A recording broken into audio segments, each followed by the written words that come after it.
Chicago is next. That's what Donald Trump declared during a recent news conference, saying Chicago is, in his words, a mess with a grossly incompetent mayor. Trump vowed that he would make our cities and our country very, very safe. Here's the clip.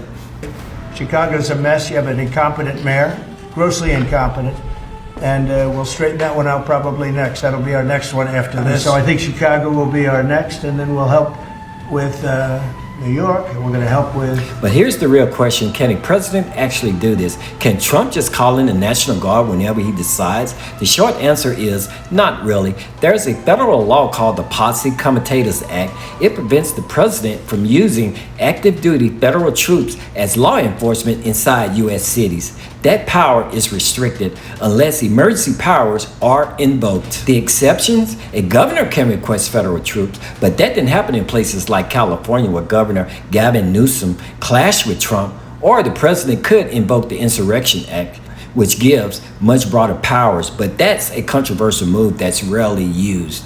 You might remember in Los Angeles, Trump once claimed the city was being invaded by immigration. He tried to frame it as a national emergency.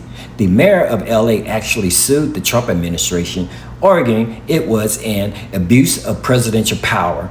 So when Trump promises to send National Guard into Chicago or any other city without the governor's consent, the reality is he just can't flip a switch and do it. It would trigger legal battles, political backlash, and a test of presidential authority that hasn't been seen in modern times. The bottom line, Trump's promise sounds tough, but that law makes it far more complicated. Please like and follow. This is a developing story.